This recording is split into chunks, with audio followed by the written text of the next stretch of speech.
as we go through this, in terms of the training of the eyes and how you train it and breaking it down, um, you know, I have a strong conviction about this. After we kind of get through this presentation, you'll kind of get a feel and understand why I do things the way I do them. I hope this really sheds a lot of light on, working the progression with the player's eyes, and then for you guys as coaches having your defined thoughts about what different schemes actually are, how you see them through the running back's eye. So, I've kind of revamped this presentation and feel like we're going to get a lot done this evening. But, we have a pre-snap look. We're anticipating what could happen based on information we're seeing. We need to have a post-snap look because that's going to confirm what's happening. We need to know what to look at, and that's one of the most important things in terms of our progression with our eyes. What's our initial read? Know when to look at something, our progression, and then obviously that's going to show because the teams are going to develop. I think another thing that's important too is our eyes and our feet are working independent. So I'm going to focus on my pre-snap picture. I'm going to be focusing on my initial read prior to the ball being snapped. When the ball is being snapped, obviously my feet are going to start to take me to whatever my landmark is based on the play, but my eyes should be focused on what I need to see. So, the feet and the eyes are going to work independently. Now, this is something that, I believe in terms of how you teach. And we're all teachers in this whole whole learning process. And as you can see, it represents a practical methodology for designing learning programs. It's useful for the overall design of learning programs of any length total courses, as well as for short learning experiences. So start with the whole, break it down to the parts, and then you end up back to the whole. Okay. And basically that's what this is saying here. The way you learn, whether it's the whole thing first, and then we get smaller bits of that whole thing, and we do those smaller bits.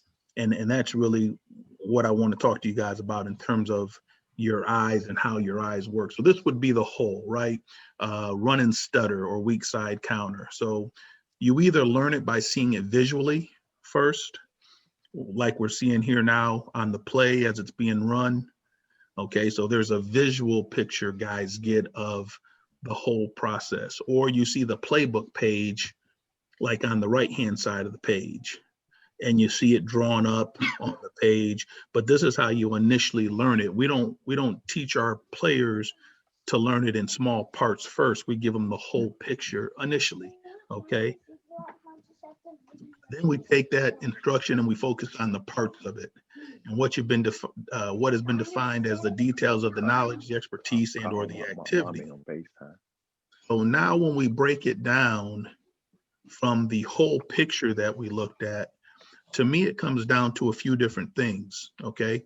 Number one, you've got to be able to teach and learn how to read single blocks in football. It sounds very elementary, but you have to work on it. And we're always going to work, and I coach it up a couple different ways. You could work to the hat. I usually talk helmet and hat. If our blocker has his hat on one side of a defender, that's where we want to work to. Some guys talk about the butt, and we're going to work to the butt, which is fine too. I'm always a hat guy or helmet guy, but understanding how to read a single block, okay, is huge. And then understanding how to read combination blocks. And when I say a combination block, we've got two offensive linemen blocking a down lineman and an off the ball defender. That would be my definition of a combination block. And it's always understanding who the two offensive linemen are working to at the second level. Okay, so the ball can go inside a combination block. The ball could go outside the combination block. And at sometimes the ball can actually split a combination block depending on what happens with the down lineman. Okay, so just a few things to think about in terms of this whole picture and then being able to break it down into individual parts like we're talking now. Okay, and then it talks about with this whole learning, the model is effective because it encourages training or instruction that gives learners an overview of what they're about to learn, drills it down to specifics, and then it integrates the new knowledge or skill in a broader framework. So that's what we're doing. So if we looked at the picture here and we just talked about from a defensive perspective, gap responsibilities, okay, and how the numbers add up. And this would be an example, once again, of the whole thinking, you know. And from our standpoint, we know this: if the number of blockers is equal to the number of defenders, that's to the offense's advantage. If the number of blockers is less than the number of defenders, that's a defensive advantage. So I'm not saying anything we don't know. If we line up in 11 personnel and line up in trips and we got 6 blockers and they got a 6-man box, that's an offensive advantage. They're going to stay too high. If they want to roll down and close the middle of the field and put 7 in the box, well, it's back to advantage. And then scheme-wise, we'll figure out what we got to do to get the advantage back if we're going to read a defender, this, that, or the other. But that's the whole version of it. When you break it back down and take it back to its part, if you think about it as there's one blocker and one defender, and that defender has to defend 2 gaps, or there's 2 gaps for the ball to go. Obviously, if the blocker wins to the right, the ball's going to go to the right. If the blocker wins to the left, the ball's going to go to the left. So when I talk to the guys, I'm always saying, hey, 1 + 1 is 2. And they understand that means 1 blocker, 1 defender equals 2 gaps. And then 2 plus 2 equals 3. And it means if there's 2 blockers, like on the right picture, and 2 defenders, really there's 3 gaps that have to be defended, because that ball can go on the right of 77. That ball could go on the left of 66, or that ball could split 66 and 77 based on what the linebacker does. So 2 blockers, 2 defenders, 3 gaps, 1 blocker, 1 defender, 2 gaps. From a ball carrier thought process, if the number of blockers is equal to the number of defenders, we've got the advantage. I've got to be able to put the ball in the open gap of the defense. Okay. I think this is really, really important as you start talking about, once again, this is through the running back's eyes. Okay. What differentiates the schemes for the back in terms of how he reads things? So in my mind, there's there's more than 4. I coach 4 different schemes. We're going to talk about 3 of them here. We're going to talk zones. We're going to talk lead schemes. We're going to talk gap schemes. The 4th scheme would be pin and pulls in my terminology when I'm talking to my backs. Okay. The majority of the plays that we run are going to fall in one of those 4 schemes. And then there's the outlier plays. For example, if teams are running a sprint draw where the tackle is going to double block the defensive end and climb, that's kind of a miscellaneous play to me. It doesn't really fit into the scheme world. But when I talk to the backs, a zone football play is any time we've got front side linemen that are going to block a play side linebacker. When we're talking lead schemes, it's anytime we have a lead blocker block the play side linebacker. And if you're talking a gap scheme in my world, it's anytime we've got a puller that's going to block the play side linebacker. So that's how I differentiate for the ball carrier the scheme of the play. Zones, a front side lineman on the front side backer spot. Lead, a lead blocker, fullback and or tight end blocking that play side linebacker spot. And if we're working a gap scheme like power or counter, it's going to be a puller that's accounting for that play side linebacker spot. Okay, so zones, will hit those first. Okay, and once again, so think of this. Think of true zone, as you guys all know true zone. And then when the conversation starts up on the duo football play, which some people call power without a pull. To me, that football play from a running back standpoint falls into the zone world, because it's your guard and tackle or your tackle tight end, depending on your formations, that are going to be blocking a play side linebacker spot. If the offensive line coach was given this discussion, he would call it a gap scheme based on the technique. But to me, it's a zone. Okay, and that's the reason why I call it a zone. I put the slide in here because I think this is kind of important for us as running back coaches. What do you want out of your zone? What type of movement are you trying to get? Are you trying to get vertical push up the football field and get a true double team on the nose and a true double team on the 3 technique? or you're trying to get more lateral movement, like when you run the play at the 3 technique. So yeah, so to me, because we can do whatever we want with our formation, we can move our tight end. To me, it's important to understand what you want to try to get out of the football play. I've always been a big vertical push guy on inside zone.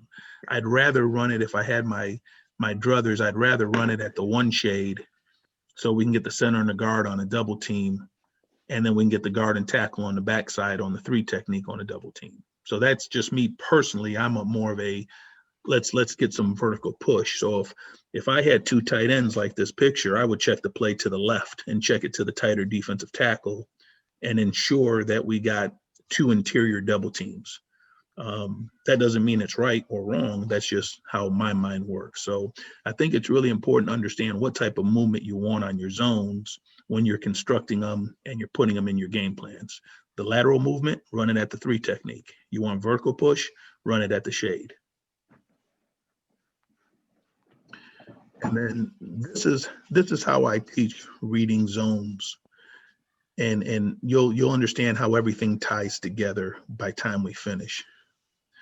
We're going to always read the combination block that's working to the play side linebacker or the tagged backer. Most of the time, it's going to be your center and guard on an inside zone that are working to the play side linebacker. When we get to the film, I'll show you how it works when it's a seven-man box and we're working it to a stacked Mike backer and how we go to the Mike backer. But in a sense, I want my front side combination to work to the tag, and ball carrier, you're going to read the tag. I'm all about reading second level defenders, not first level defenders, if we're double teaming the first level defender, which we are on the majority of zones. If that linebacker wants to flow like in the left picture and goes fast over the top, then that ball, in my opinion, should come behind the zone block. If we win with the center on the nose and the linebacker flows, then that ball is going to split the zone. And if the linebacker stays backside or stays stacked, then the ball is going to go front side. So when I say the ball's either going behind, in front, or splitting the zone, those would be the reasons why the ball would go in a certain place. When we get to the ball going back in behind, so the left picture again, after I read the play side linebacker, then my eyes are going to go to the backside linebacker, and I'm basically now going to read the backside linebacker in relationship to the backside zone. So if we've got a B block, the guard and tackle on the backside on the 3 up to the backside linebacker, it's the same progression. If that backside linebacker stays slow, then the ball is going to go in between the linebackers. If that backside linebacker fast flows over top of the B block, then that's a football that's going to go all the way out the back door.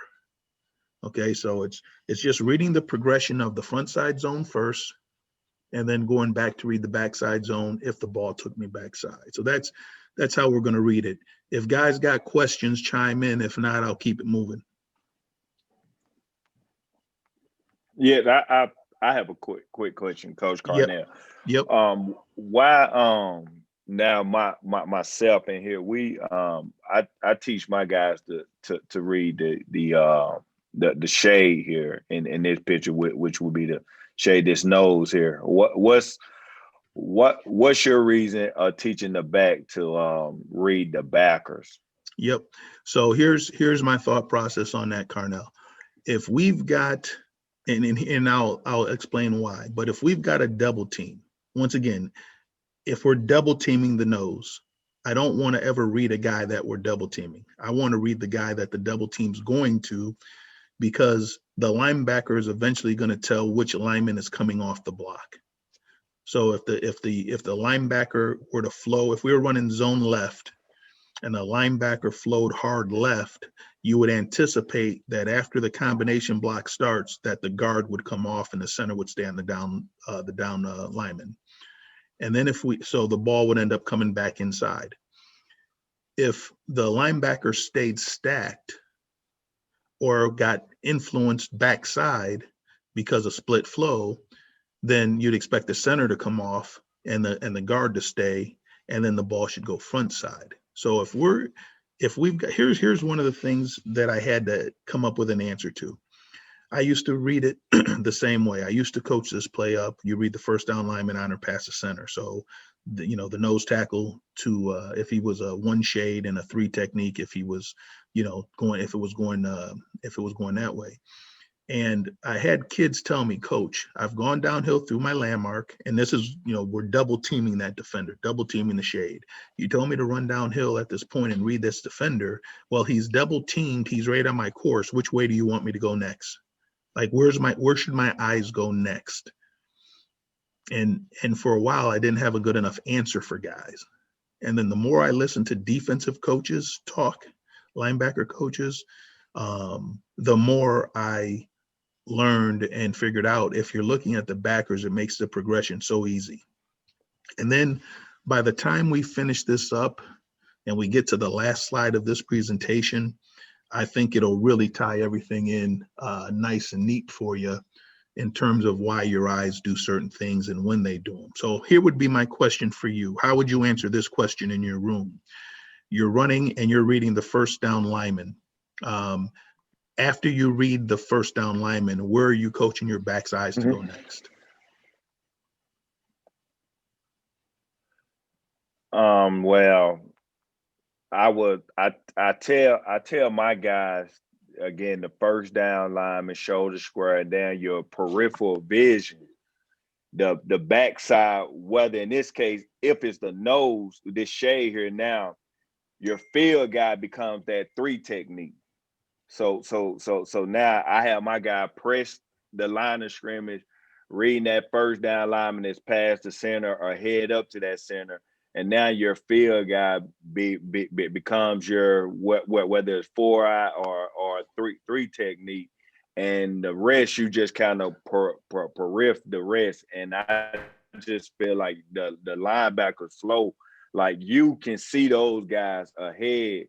I just always was taught that, me running the ball is, the lineman, the push, they gonna pretty much determine where the ball is going to go, and you can dictate where that linebacker is going to go. And that's kind of my progression is, read the first down lineman to filling the shade guy. I mean the three technique, then to reading the backers. Yep.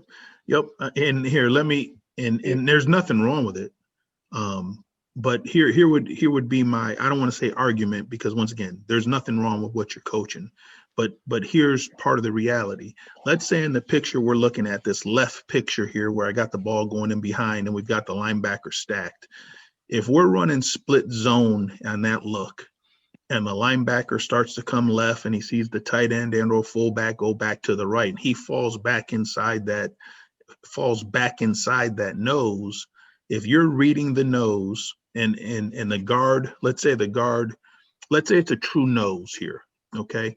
The guard now starts to zone, the guard starts to zone for the backer, and the backer falls back inside. And if all you're reading is the nose has leverage on the center, you're going to bring the ball backside, and the Mike or that backer is going to be waiting for you unblocked.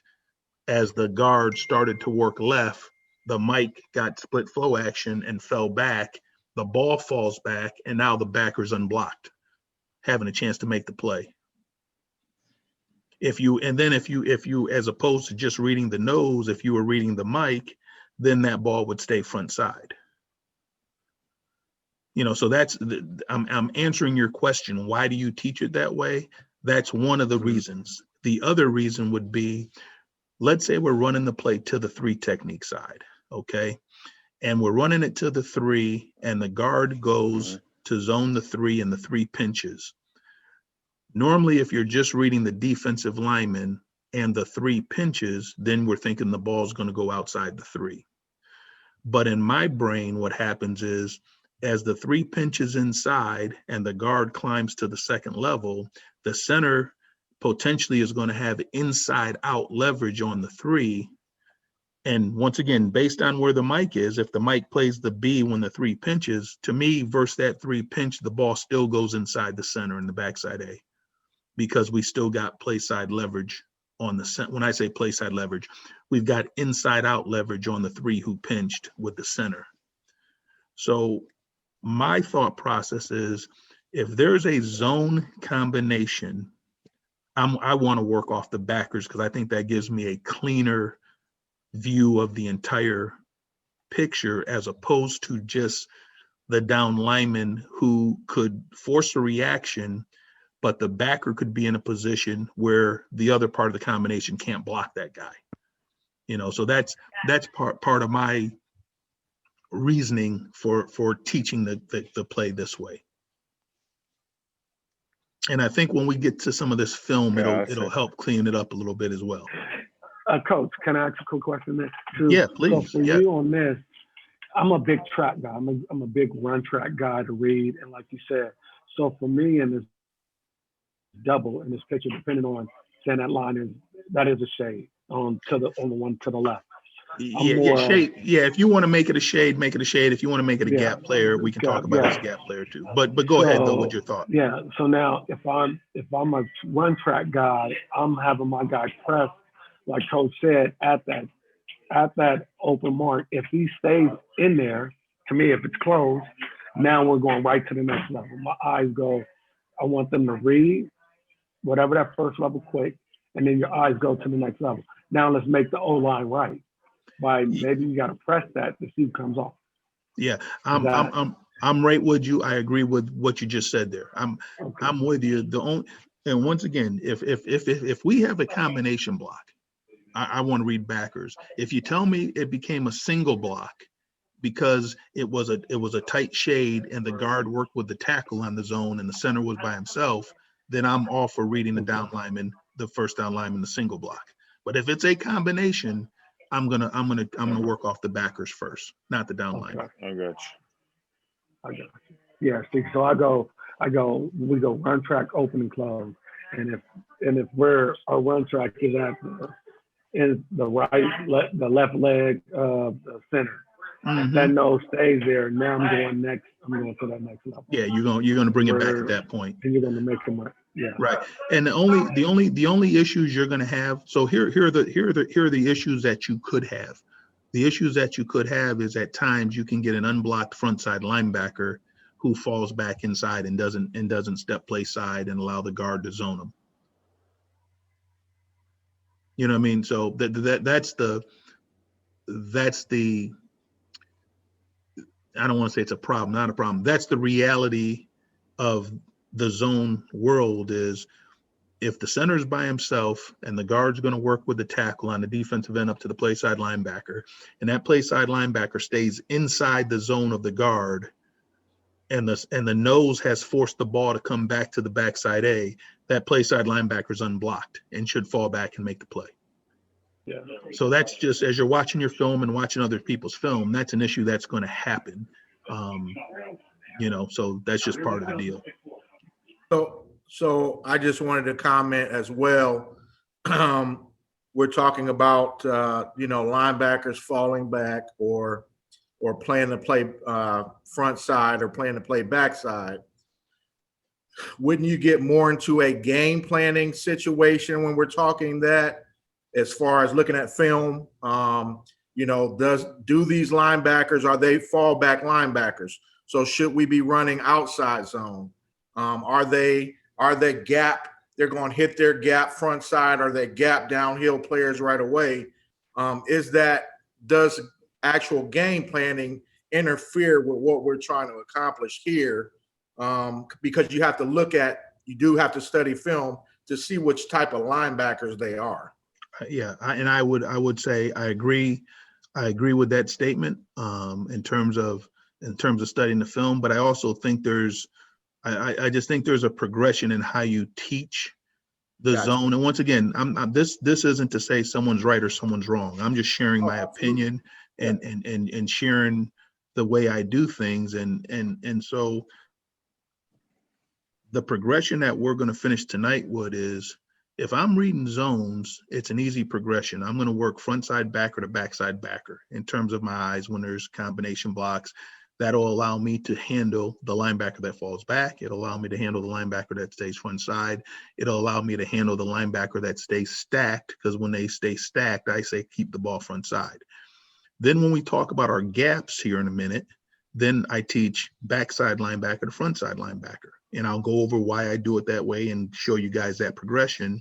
And then when we start talking about lead schemes, then we work entry point, backside linebacker, front side linebacker. So it mirrors the gap run read, except we add the open gap or closed gap, because we usually have a single block play side on the front side of it. So we tie those things in together, and we have a nice progression for the eyes of the back. So regardless of the scheme, not the play, regardless of the scheme, he's going to have a very defined progression with his eyes. And that part discussion that we were having with the whole part whole, he's going to have the part progression for the run reads and get his eyes where they need to be in the progression they need to get there. So let's keep it moving, because I think once we get to the film, we'll be able to talk through it a little bit more, but this is all real good discussion. Go ahead. Someone's got a question. Go. Okay. And so say that again. All right. So to me, it's all about the scheme and not the play.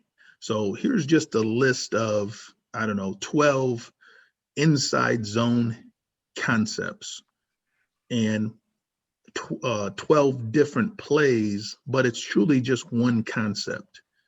And once you learn and identify how you're reading that one concept, and once again, these all fall into zones for me. Some of you guys might say, well, how do you got a wham?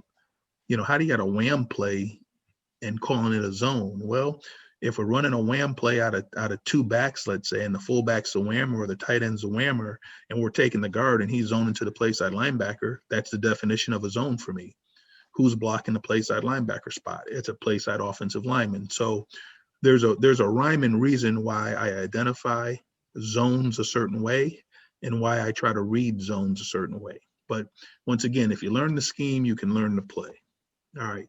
So here's the teaching and the progression that we go through. So we talk, I do a lot of talking in terms of flow, whether the linebacker's slow or whether the linebacker is fast. So here's an example where we're zoning to 52, who happens to be in the backside A gap. So this is the point I was trying to make a second ago. If all I do is read the center's block on the nose guard who's in the A gap, and that nose guard stays in the A gap, then I'm going to go back into the backside A gap and 52 is going to be unblocked. Now, if we're going to double team the 52 and 52 slow flows and stays behind the double team, now the ball is going to naturally go into the open B gap based on not what the nose did, but based on what the linebacker did. And so that's how I teach it. And then from the back's standpoint, when I was saying initially, we take a pre-snap picture. So his pre-snap picture is the linebacker's already slow. I'm going to keep him slow. So as the ball carrier in this picture comes downhill through the exchange, he should almost feint like he's going to take that right A gap just to get the linebacker to step up, knowing that the ball, the open gap, is going to be the front side B. So as we keep watching this film, it'll hopefully keep just explaining why I like working off backers better than I like working off down linemen. And then once again, all these are going to be slow flow initially. So the ball is going to end up staying front side because the play side linebacker gets captured by the zone combination. And whether it's to the shade, whether it's to the 3 technique side, that's irrelevant. Okay, so once again, 52 is in a stacked position here. It's split flow. He gets kind of captured. And the ball is able to still work front side and find an open gap. And once again, he's only working off that one linebacker. Now we'll look at this one from the end zone copy, because I want to just make sure you guys understand the coaching that I gave initially. Okay, so here we are. We've got a 7-man blocking unit with 2 tight ends in the game. We've got a 7-man front. Tampa Bay's in a 4-3 look. They end up taking both their outside linebackers and kind of walk them up to the line of scrimmage. But in a 3-linebacker defense, the tag becomes the Mike, not the play side linebacker. So I want to make sure we're clear on that first. If it's a 7-man blocking unit, the Mike is the tag. And so the center and guard are working to the Mike here.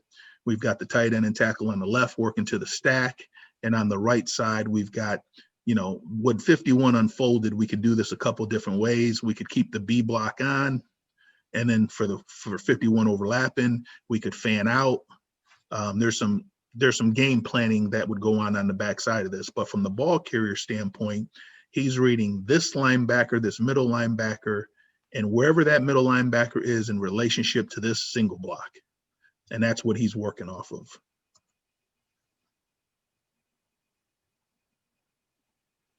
And so when that linebacker stays backside, basically, then it's an easy read for the ball carrier in terms of where he's going to put the ball. Okay, so we'll keep watching these, and then we'll see it get to a different run read. Okay, so here's the split zone look. Okay, 42 is a fallback guy. And so as 42 falls back, we just are able to keep the ball front side. So once again, we're going to the 3 technique. 42 falls back. We've got an open gap front side. I'm going to take the open gap on the front side of the play.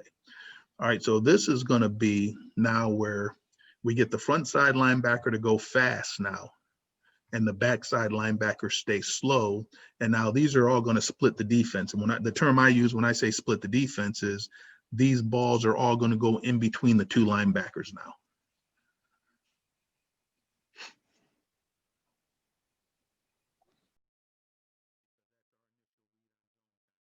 So we're reading 50, and it's the center and the right guard working their single block all the way to 50. Okay, and then we've got the backside B block with 60 and 72 to 42. And then we've got 85 coming back to slice on 53. So they're playing dime personnel. And we talked a little bit about this, I believe, last week. When you're facing a team that's going to put a defensive back in the front, to me, you game plan the shit out of this guy and don't make it easy. When I say game plan him, run guard pull plays at him, run your counter back over here so he's got to take on bigger people. You know, you run split zone, not regular zone, so he has a kind of a cloudy read. Those type of things is what I mean. But so this is what we were just talking about a second ago. Okay, so my question to you would be 3 technique pinches in a normal read. If the 3 technique pinches and I'm still just reading down lineman, to me, then this ball is going to find its way front side. But this is what I'm talking about. We get the 3 to pinch, the center stays on the inside half of the 3, the backer's playing outside in the B gap, and even though the 3 pinched, this ball still goes inside the 3 technique.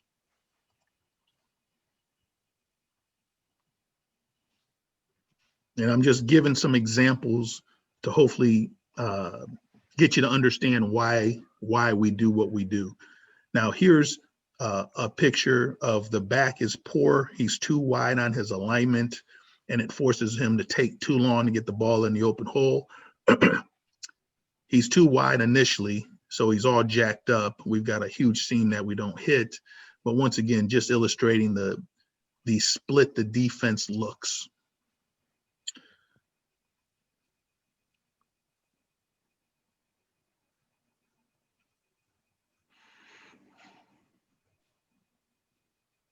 Okay, so treating it like bear in terms of how we blocked it, base the front side, push the B on the back side. And now these looks are going to be when both backers get in front of their combination blocks. So once again, we've got a 7. Let me just make sure we're on the same page here when we see this one from the end zone. This will be a good one to teach off of. Here we've got a 7-man blocking unit and we've got a wing over here. So as we run the weak zone, the first linebacker is the play side, is the tag, not the middle here. That Tampa Bay picture, we had 2 tight ends on each side. So the center and guard were working to the middle backer. On this picture, we don't have a tight end over here. It's true open side zone. So the single block is working in 95, excuse me. The B block is working to 58, and the homer block is working to 53. Now, pre-snap picture, why that is important is because the back should be thinking right now, 95's already in front of the zone combination. I'm going to press the ball behind 95. Then when my eyes go to 58, he's already in front of the B block combination. I should end up pressing that ball back and behind. So pre-snap read to me on this picture, if I'm the ball carrier, I'm thinking that the ball's coming out the back door, just based on the leverage of the linebackers before we snap the ball. At the snap of the ball, I'm going to have it confirmed, and then I'm going to react to what I see. But I look at that picture, and to me, that's real easy in terms of teaching your back, in my opinion, in terms of teaching the back where the ball should go before it gets there. Here's another good example.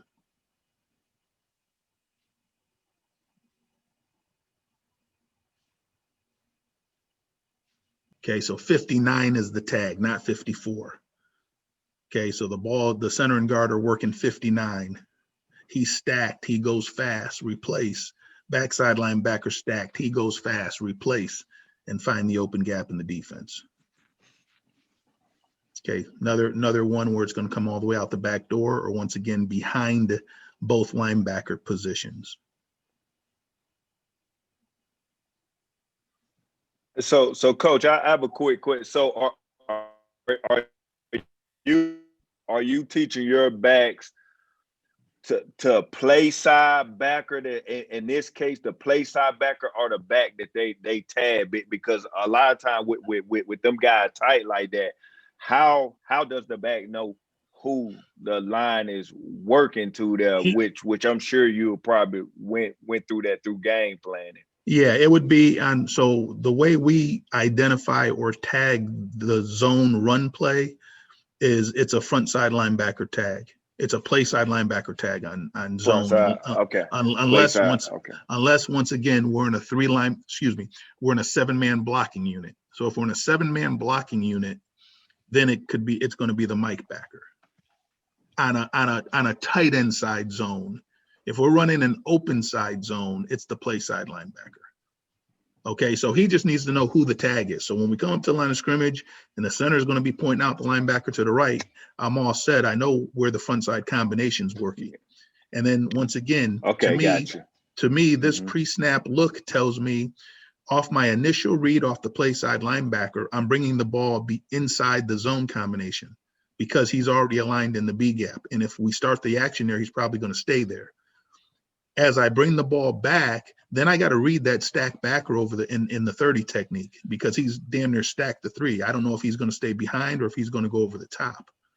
But the pressure we're putting on the stacked backer is he can't be right because if he stays backside, I'm going to split the defense and go in that plus A or the backside A. If he comes over the top, then I'm going to be in the backside C, and then I'll deal with the safety who's inverting down. But one of you guys already said it. It's our job to make the lineman right. I make the lineman right by running to the leverage of their blocks. I make the lineman wrong by running to the leverage of the defense. And so I'm going to run to the leverage of my blocks, and pre-snap, I'm thinking backside A or backside C, and I'm playing the game off the backside backer because front side's pretty much already read for me. I'm going to confirm it because they could have a blitz on, they could have a stun on, but I get it confirmed before I even have the ball. I already got it confirmed. And to me, that's the key, is being able to give your guys a progression through their eyes, meaning they can see it from the end zone at full speed one time, not with the ability to pause the film and coach them through it all. Your progression has to go 54 to 42 in this particular case. 54 is fast and backside, 42 is fast and backside. To me, that's how your eyes are working when you're running this concept. Okay, once again, we're going to an open end. I see. Yeah, we're going to an open end, even though we have a 7-man blocking unit. Once again, I don't want guys to miss this point. We're running an open side zone here, even though there's 7 men because the tight end's coming backside. So 50, I think that's 52. I could be wrong. So 52 is the tag. So all the backers are in front of the combinations that are working to him. The center guard combinations working to 52, he's in front. The backside tackle guard combinations working to 46, he's in front. And then on the backside, when we bring it over, the tight end's going for 59, I believe, and I think we're cutting off on the backside. So pre-snap, Amir is thinking, shit, this is a bend unless something funky happens after the snap of the ball. But if they play and the gaps are in, this is almost an auto bend.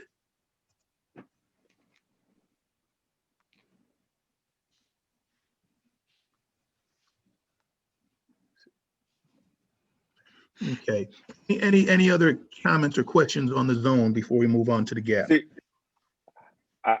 Yeah, just real quick, and maybe I didn't explain this good, Coach. See, my progression for my backs and all the clips, I done say again, it's no right or wrong answer there.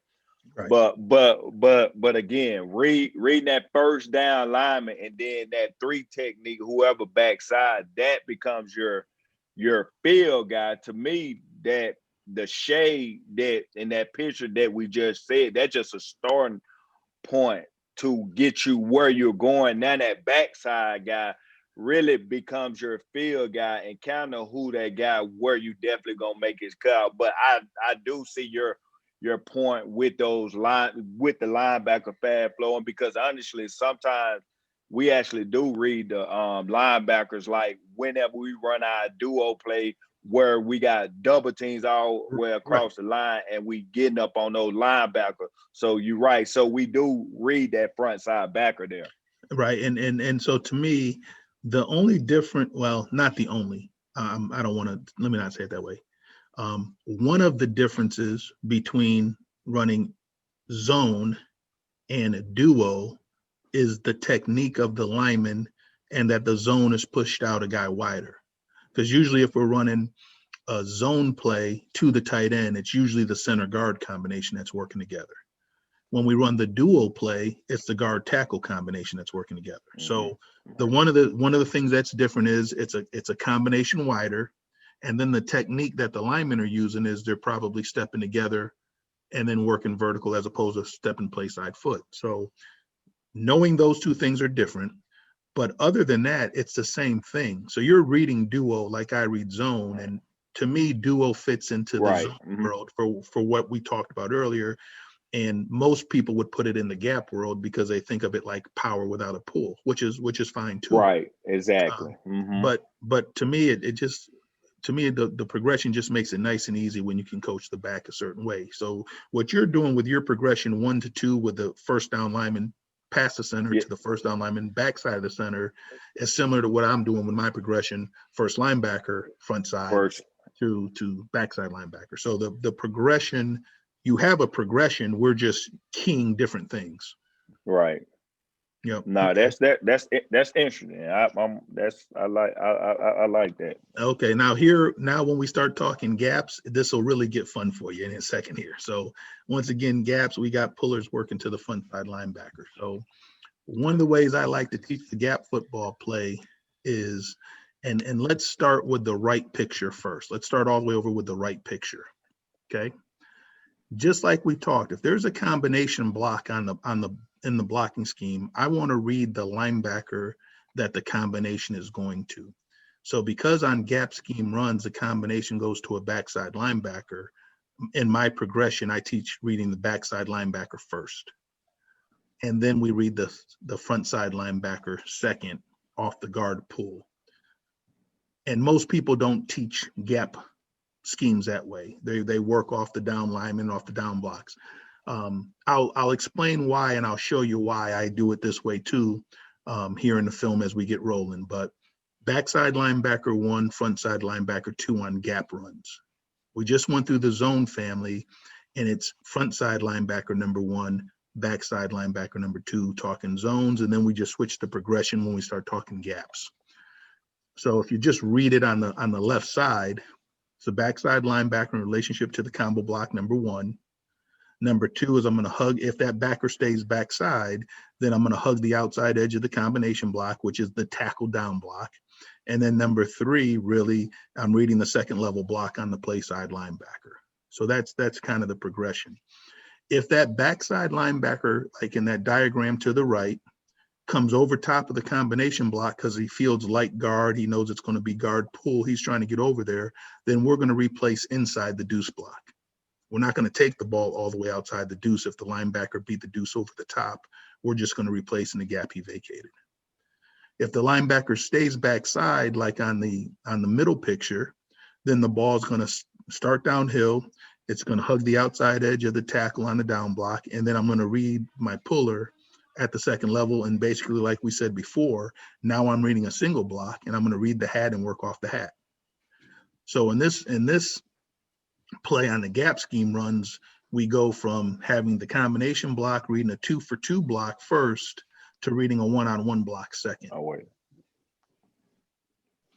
Okay, any questions there? Again, I just wanted to comment on this. This is something that that I got from you last year or the year before. Just your progression with the eyes. This was very different for me because I had never taught the running back to look at the backside linebacker on whether he was on his aiming point. I gave him an aiming point, which was the outside leg of the tackle, but I never, until I saw this, I've never heard of that. Read the backside linebacker, and until you said that, and I looked into it, I realized that at the end of the day, if the back does look at the backside linebacker, he'll always be right. He'll make the lineman right. Because if that backside linebacker plays over top, now you're hitting that gap that he's playing over top. Now you're staying tight in the A gap. Yep. If he plays back, now you're hitting it front side. So I really liked how you explained it about a year ago. And I began to talk about that with my older backs, not my younger ones. I kind of left them on the landmark. Right. Yep. My older backs, they really liked that different progression with their eyes. It helped them out. Mm-hmm. So okay, good. Well, that's good. And it's like I said, it helped me out doing this. I once again, I didn't always teach it this way. I would teach, we're downhill through our aiming point. I was always, in terms of aiming point, an A gap aiming point, and then we're going to work inside out. And I think that's an important thing when we start talking gap runs. The ball should always work inside out. To me, if the ball starts outside and has to work back inside, that's an issue. So once again, I just believe in ball working inside out, hugging down blocks. But in terms of our eyes, we're backside linebacker to front side linebacker in terms of our progression with it. And then once again, if you learn the scheme, you can run the play. So whether we're talking one back trap or we're trapping the 3, or if we're talking one back trap and we're what I term long trap and we're trapping the 5 technique, one back power, 2 back power, counter strong, counter weak, F counter weak, the tackle fold series, all those things to me fit into the gap world. And the trap is a little bit different because there's not a combination block on the front side. So now that's truly just, I'm working off down block. So we don't start on trap working off the backside linebacker only because there's not a combination block when we run trap. So they just know they're working off the center down block back first, and then they're reading the A gap cylinder. And I can explain that at a different time on the trap play. But all these other plays that we're going to combination block or deuce to the backside linebacker, that's how we do it. So we'll see a couple of illustrations of each technique. And I picked some of these clips because it illustrates the down block on the combination, and it also illustrates the single block on the backer. So, this becomes a combination block that's going to work to 50 with the tackle and the tight end, traying to 50 plays behind, and ball carrier's thought process is I'm going to be as tight as I can to the tight end block. Now the single block occurs in this particular case. We're running true F counter, guards kicking out, the fullback's second puller as he climbs up for 53. And so to me, the ball is on the correct side of the combination block because the linebacker stayed inside. And then he does an excellent job of reading the single block at the second level, making the fullback right. So we'll just watch these, and the ones that I really want to coach through, we'll talk about. So here's the same side power. Once again, this is the normal reaction. The backside linebacker hanging behind the deuce. The puller gets a kick out angle on the play side linebacker, and the ball stays outside the deuce and inside the pull. Here's the exact same thing here. We could argue that this ball goes inside the deuce based on how this plays out, but I think we would all agree in terms of where that ball hits and what he's looking at and how he's reading it and the result that was attained. Now, here's the coaching point off the backside linebacker, these next few shots. Is the combination block of the deuce of the right guard and tackle are working to 20, and the puller's working to 51. And 20, you're going to watch on this, he's going to play it where he's going to come over top of the deuce. And the minute he goes over top of the deuce, we're going to replace in the gap he vacated. I'm going to show that one again. So as 20 plays over the top of the deuce and gets into that position where he's running over top of the deuce, then we'll keep the ball in the gap he vacated. Now, if we weren't reading the backside linebacker, we wouldn't make that run read that way. Here's another example of the same thing. Okay, you'll watch the back here from Notre Dame. It's the exact same thing, okay? And here's where the pre-snap information, you take pre-snap pictures when you teach these guys. We saw a couple pictures where the backside linebacker was a backside B-gap player. So he has to do a hell of a lot more work to get over top of the deuce. Now we're talking about an A-gap linebacker. He doesn't have to go that far to get over the deuce, and that's information from a pre-snap standpoint that the back should be processing. And when he gets the picture of the backer going over the top, it's an easy read. I come inside and I replace.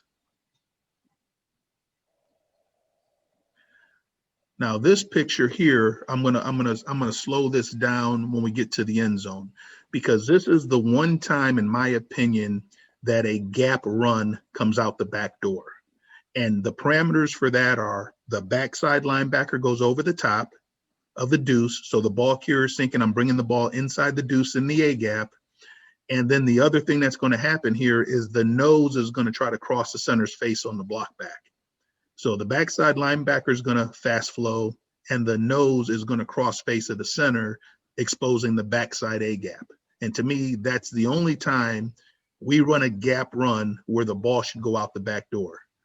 And as a coach, you got to understand those things. So when you see it, you already know what happened, and we can communicate and talk about it. But like the guys I'm coaching, when I'm in the room and we're humming, if we said, hey, gap run, it came out the back door, what happened? The backs better tell me backside linebacker, nose, cross face, because they all understand why the ball went where it went.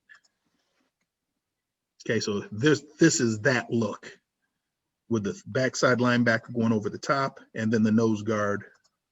The backside linebacker is going to come over the top, and then the nose guard is going to cross face the center on the block back, leaving the backside gap exposed. It's the only time a gap run should come out the back door, in my opinion.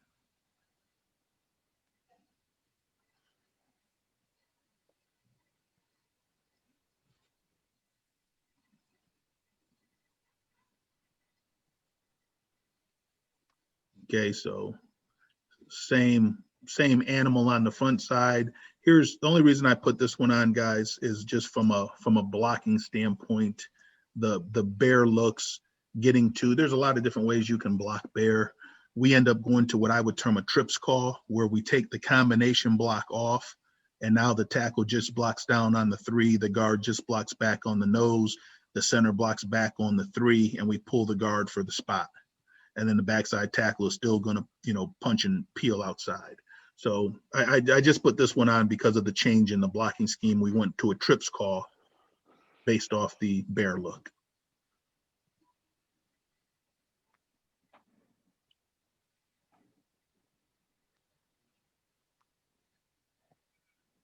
Okay, and then back to the normal read in the progression. Backside linebacker hung behind, front side puller got a kick out, and the ball went off tackle, inside the guard's kick out block at the second level.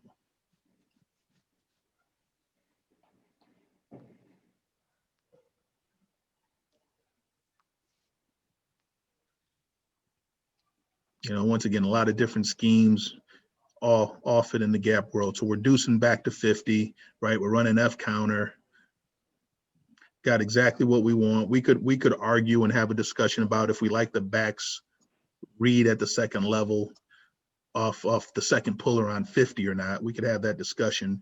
But in terms of what he's seeing with the backside linebacker, no problem. He ends up making a full speed read at the second level. We'll live with his decision and keep it moving.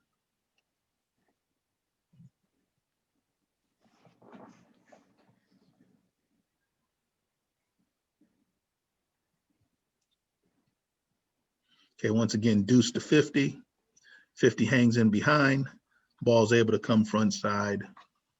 Kind of easy standard operating procedures on that particular one.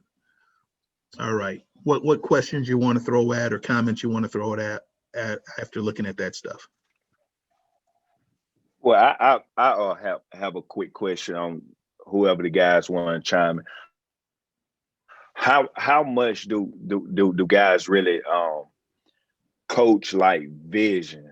Like all the time. I'm going to say this. I'm going to cut you off. I don't mean to cut you off and be rude, but I'm going to say this. That is more important to me than anything else that I coach, in all honesty.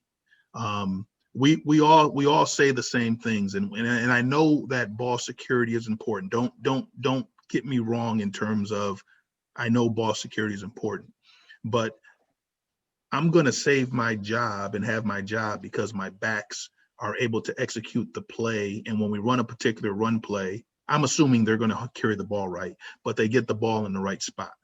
And so teaching vision is the most important thing for me in terms of what I spend my time on. I have run reads period. If you told me I could only do one everyday drill, it was going to be run reads. And I'm going to make sure my guys know where the ball's supposed to be based on the reaction and based on the blocking schemes. We're not going to have a ton of missed run reads because we're going to know exactly where the ball should be based off stuff. Now, once again, I'm working pass blocking, I'm working ball security, I'm working agility stuff. But to answer your question, I teach vision because I think it's a skill that I know it's a skill that can be taught. Not I think, I know it's a vision that can be a skill that can be taught, and we work on that every day. And sorry that I cut you off. My bad. Oh no, you're fine. That's why we do. I would second that one. So, yeah, just through the preparation of film, I think it's definitely the biggest asset that we can have, as running backs. Because if you understand what the film looks like and you can anticipate things that are happening, you're just going to move that much faster. And you're gonna be able to process information that much quicker in the moment. So again, I would agree with Coach. Vision is huge in talking about that stuff and just how to process through the pictures. Because again, it decreases reaction time, for your players as they see it happening. They it's like asking yourself, 2 + 2 = 4. Like you don't really have to think about it. You just know it. Same thing with the pictures. Just of going through the film and talking through the reads. They're just going to know it that much faster, and then they can just react. And I'm gonna go back. I'm gonna ask you this question, and I'm asking this for anybody. It's not directed at any one coach. How do you teach gap scheme runs? Like, what is your progression if you were gonna coach the scheme, or do you coach each play individually? Like, do you coach counter the same way you coach power and lump those together, or do you coach those separately? If anybody wants to chime in on that. Basically, you kind of teach them all about the same, just a little tweak here and there with the GT play. But for the gap scheme, I teach my guys, of course, we're going to read, you teach yours a little different. I teach mine, we're going to read the deuce block or the trade block all the way back to the backside linebacker. And the same thing, that backside linebacker flow over the top. A gap open, we're gonna take it, and that's when the A gap gonna be open when that guy flies over the top. So they gotta understand when A gap is open, we're gonna take it. What's the reason it's open is because the linebacker's coming over the top. That linebacker don't come over the top, as you say, slow flow or just get caught behind. Then now we get in the hip pocket of that puller, and now our eyes go to, now we got to read the block of the kick out block, whether it's inside out or whether the defense end comes inside, he log and then he log block, and we understand we got to bounce. So it's just, that's the progression I use for us, just in a nutshell, real quick. Okay. Yep. All right. We'll keep it rolling. And then the last one we'll hit tonight will be the lead scheme. So when I say lead schemes, I'm talking about like the Bob football play, you know, weak side, isolation, or we're talking like the lead draw, where the fullback's on the mic, or we're talking one back draw where the tight end is going to release and block the play side linebacker. That's what I mean when I say a lead block is responsible for the play side linebacker. So the thing that I coach here is, once again, we talked about a little bit earlier, the difference between having combination blocks and having single blocks. So when I'm teaching the lead scheme, I teach, and on that particular play, you have both at the line of scrimmage. You have a combination block on the nose guard, whether he's front side or backside, and the center and the guard that has a nose shade are blocking a double team to the backside linebacker. And then on the front side, you've got a single block on either the 3 or the 5 technique based on what front you're running it to. So what I concentrate on is I concentrate on the single block. So we read the open gap. And so in these diagrams, the A gap is the open gap pre-snap. If that gap stays open, meaning that 3 technique played in the B gap, then my eyes find the backside linebacker, because the backside linebacker is a guy that the combination is going to. And then it's the same thing like we were just talking, the gap runs. I go backside linebacker to front side linebacker. So it's open gap first, backside linebacker, front side backer. In the left picture, if that gap closes from outside in, then the open gap becomes a B gap, and now the ball goes to the B gap. In the middle picture, the gap stays open. I'm starting to attack the gap, and then the backside linebacker fast flows, then I go and replace. And then if we've got the right picture, the gap stays open, the backside linebacker stays backside. So now I'm front side in the A gap, and now I'm reading the single block on the play side linebacker.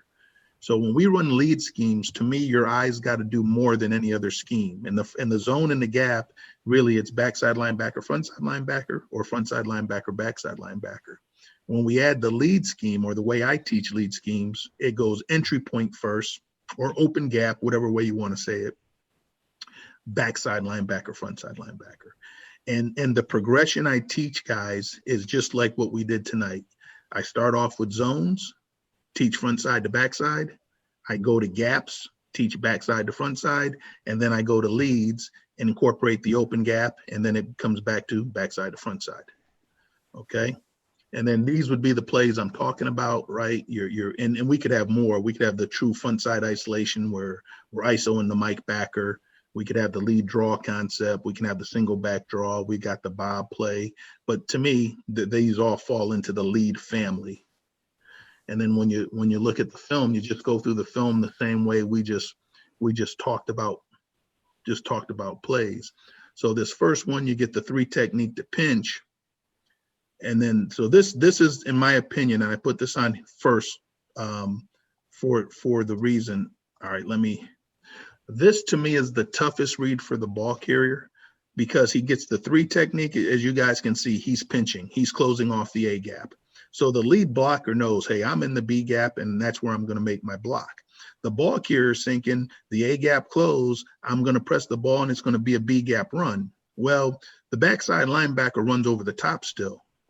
And what I say to the back is, when the 3 pinched, did he get caught in the wash? Like this 3 technique is getting caught in the wash. He hasn't penetrated into the backfield. So he hasn't taken away the backside cut to that B gap on the backside. If the 3 technique has penetrated and got up the field and you're forced to stay front side and the backside linebacker comes over the top, well, the backside linebacker is going to make the tackle and we're going to play 2nd and 7. But this, in my opinion, this is the most difficult look for the ball carrier. The 3 pinches and the backside linebacker is over the top. He makes the decision that the 3 is covered up enough and I can still get the ball out the back door, and he was obviously correct there.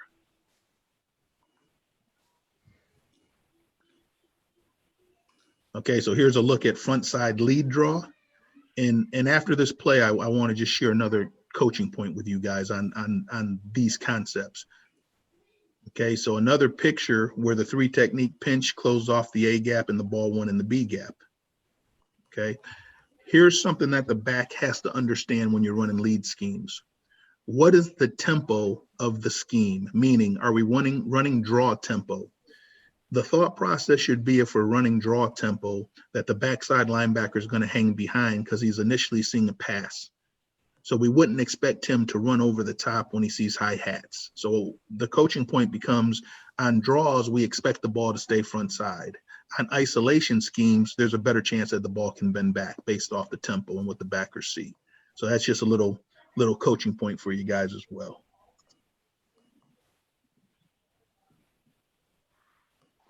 Okay, so let's just go through the progression with our eyes. Okay, thinking B gap, it stayed open. I felt the backside linebacker was stacked, so I kept the ball front side, read my fullback's block. Here's going to be draw.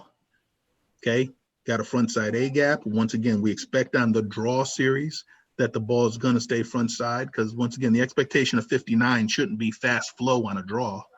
It should be, let me get into my pass drop initially. Okay, 2 backs in the backfield. We've got lead draw here.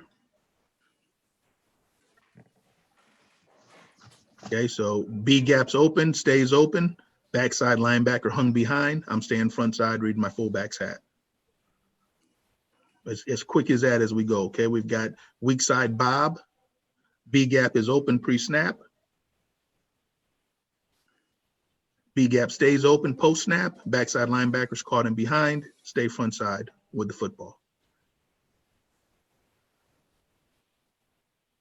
Okay, same animal here. We're running lead draw to the 3 technique. I've got an open A gap. It stays open. Lead blocker, enter through the open gap.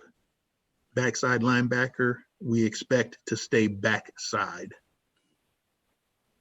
You know, so those would be the points in the coaching to me when you start to run lead schemes.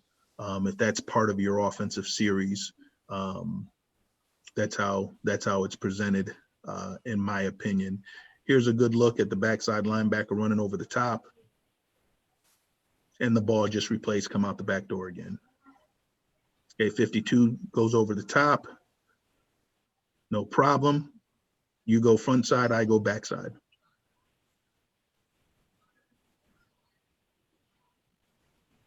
All right. And then this last slide here is just kind of the summary.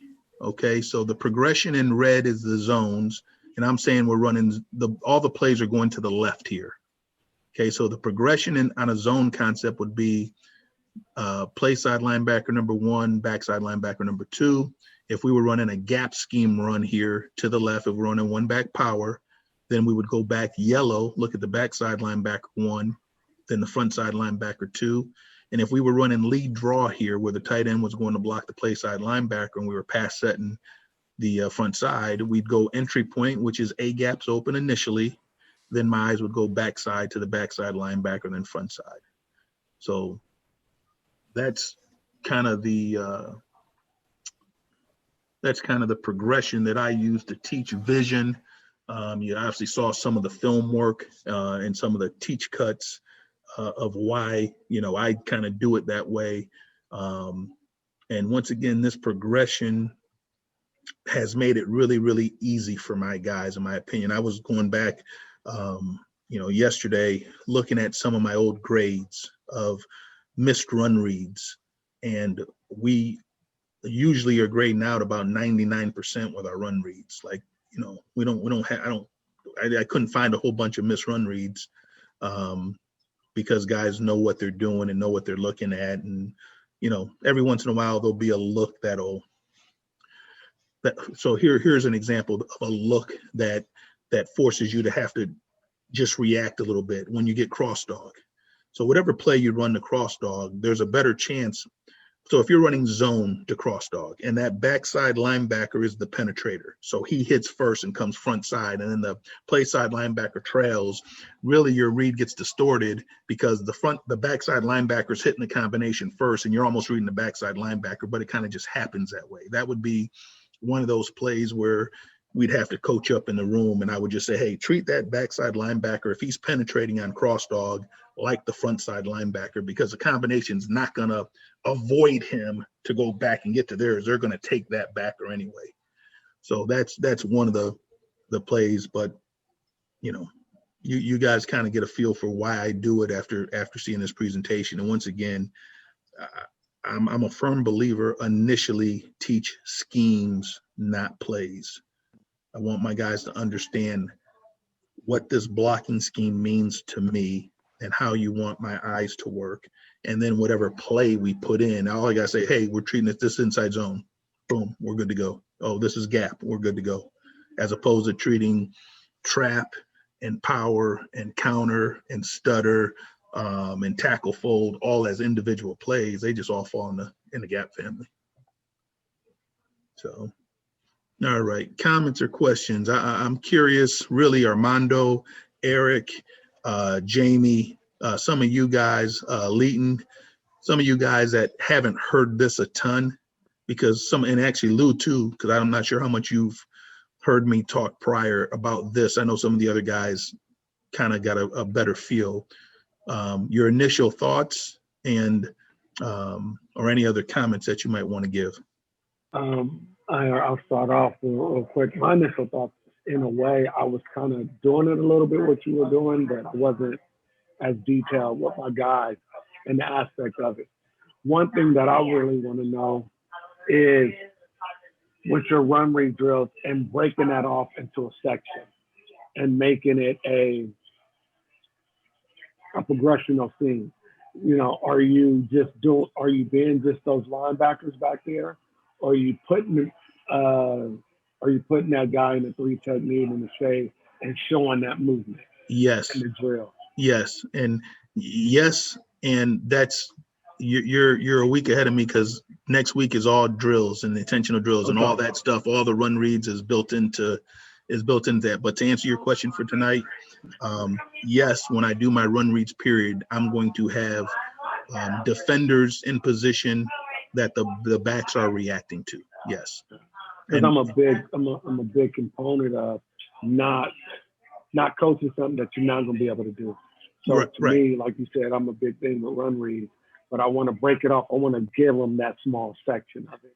The thing that we've probably have all learned is, can you take your meeting and seamlessly transition it to the field?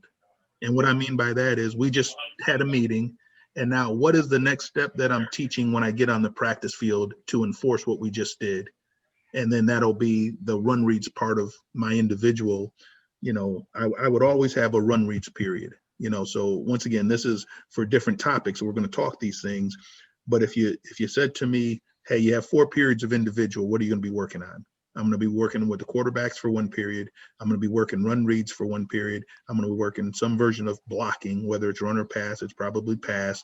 And then in the other ones, probably going to be some type of foot quickness, agility, or balance ball security drill. But that would be how I would break down if you told me I had 4 periods of individual. If you told me I had 3, then the agility stuff is probably out the way, and it's going to be with the quarterback, run reads, and protection. That's just, and then I pull out my drills that I need for the particular day or the particular player emphasis. How does outside zone change anything for you? Yeah. Outside zone would then, tight end. So let's go tight end side outside zone. Let's go there first. Tight end outside zone would just have the tag backer go from. So if you use these words, or if you follow along for what I'm saying here, we've got a play side linebacker tag on weak zones, inside zones. Okay. If we're going to run outside zone to the tight end, then we're going to work off the outside linebacker when he's off the ball. When our tight end and tackle are truly going to be in a zone, and the only time the tight end and tackle are truly in a zone on an outside zone is when the tackle is uncovered.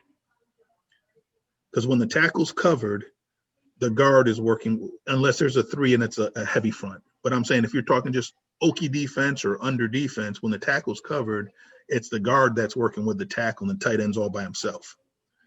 When you got an over structure and you've got a 7 or a 9 technique and the tackle's uncovered, then the tackle is truly zoning with your tight end. And then the center and guard are working the 3 technique to the mic. So all I do is I just tell the guys, we're working the outside linebacker on outside zone.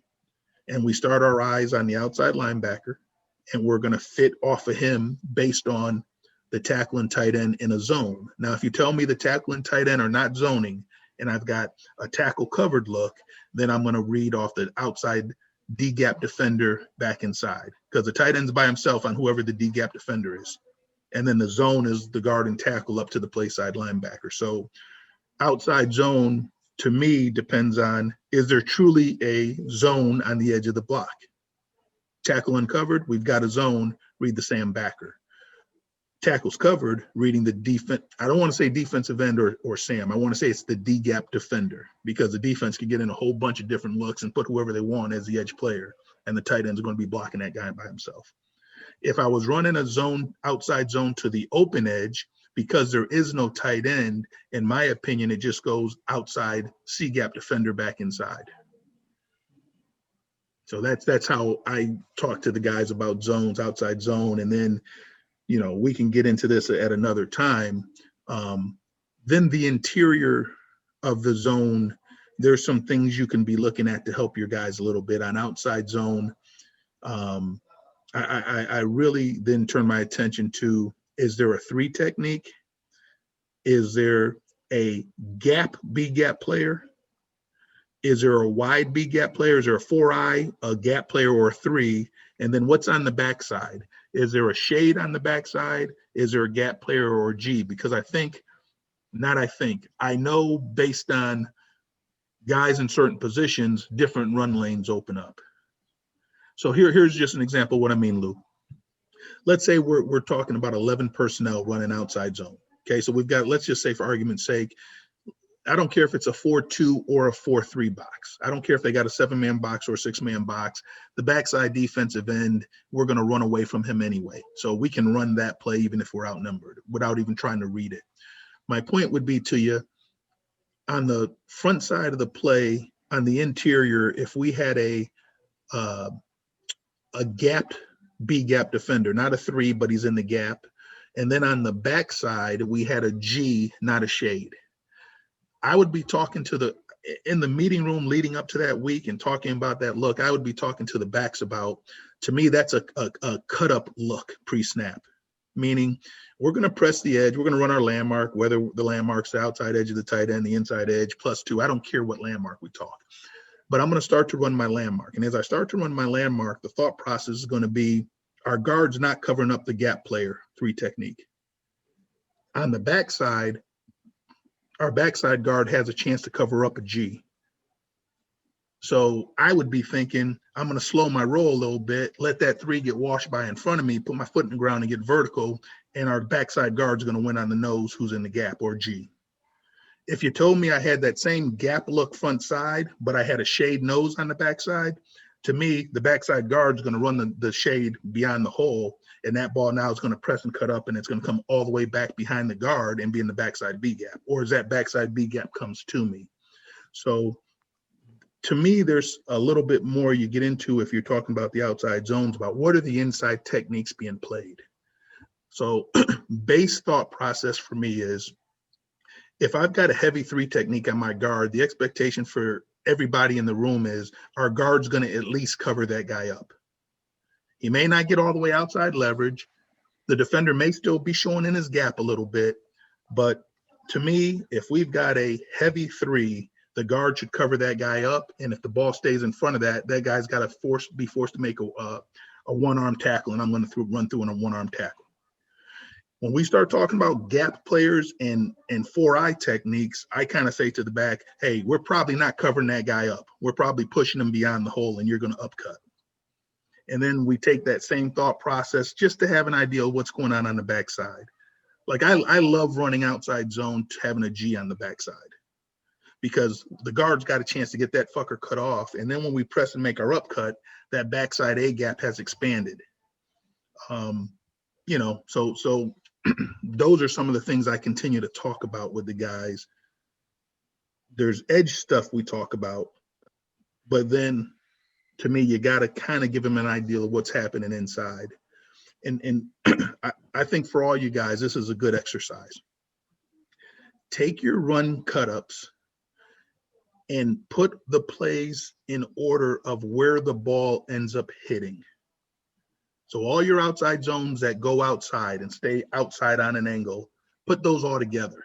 And then put all the runs that end up cutting up. And then put all the runs, not necessarily outside zone, but inside zones that bend all the way back.